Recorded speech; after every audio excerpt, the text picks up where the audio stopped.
ইসলামটা কে খায় না মাথা দেয় না ফুটবল খেলে কি আমি ওটাই জানতে পারলাম না। ইসলামটা কি? ইসলামকে জিজ্ঞাসা করছি, ইসলামটা কি তোমরাই বলো। এসেছিল পৃথিবীতে কিভাবে, তারপরে রূপ সাজ গোজ দিয়ে একটা ধর্ম যেটা মানুষের দ্বারা সৃষ্টি আবার মানুষকেই শেষ করছে, যার পূর্বপুরুষ হিন্দু। আমরা ইসলাম মুক্ত ভারতবর্ষ করতে চাই। আমাদের আজকে ইসলাম মুক্ত ভারত আমাদের দরকার। ইসলাম মুক্ত না করলে আমাদের মা বোনদের বাঁচানো যাবে না, সনাতনী ভাই বোনদের বাঁচানো যাবে না, মঠ মন্দির বাঁচানো যাবে না, দেবতার পুজো করতে পারবো না। আর এ তো সামান্য ব্যাপার। সত্য তেতা দাপরে শয়তান বিনাশ হয়েছে, কলিতে বিনাশ হবে। কলিতে কারা বিনাশ করবে? সাধু সন্ত। সাধু সন্ত বিনাশ করবে, বিনাশকারী সামনে চলে এসছে, ওদের সময় হয়ে এসছে। মমতা ব্যানার্জি হুঁশিয়ার। গোটা ভারতবর্ষে 1 কোটি নাগা সন্ন্যাসী আছে, যেটা আমরা মুঘলের সঙ্গে লড়াই করেছিলাম। সারা বিশ্ব বলছে ইসলাম মুক্ত ভারত।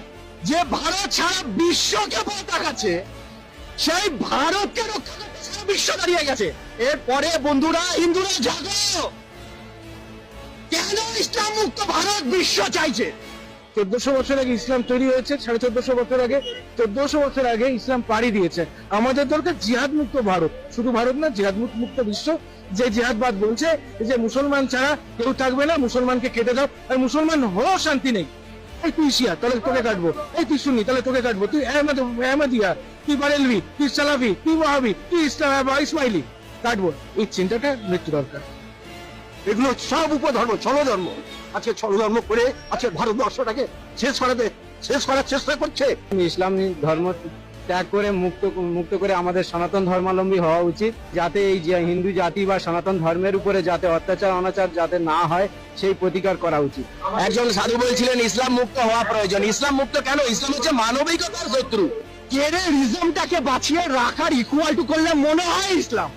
মনে হয় কি এখন ছবি পরিষ্কার করে দিয়েছে ইসলামই, যে যেখানে টেররিজম, যেখানে মার্ডার, যেখানে যা কিছু XYZ সংবিধানের বিরুদ্ধে, সেটাই ইসলাম। ভারতবর্ষ কোনোদিন ইসলাম ছিল না, ইসলামের শাসনও ছিল না, কেউ ছিল না। কারণ আমরা যদি দেখি ভারতবর্ষের ইতিহাস, সেখানে ছিল শুধু সনাতন ধর্ম। আমরা হিন্দুরা বুঝিনি, যার জন্য আজকে এপারে 35% হয়ে গেছে 6% থেকে। আমি সুমন্ত চক্রবর্তী, পূর্ব বর্ধমান জেলার 31 নম্বর ওয়ার্ডে আমার নিজস্ব প্রত্যেক বাড়ি ছিল।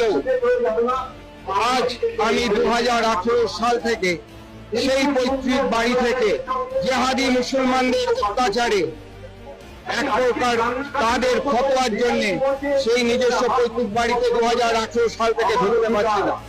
আজকের যে হিন্দু সনাতন ধর্মটা কোথায় যাবে? আজকের হিন্দু সনাতন ধর্ম কোথায় যে দাঁড়াবে?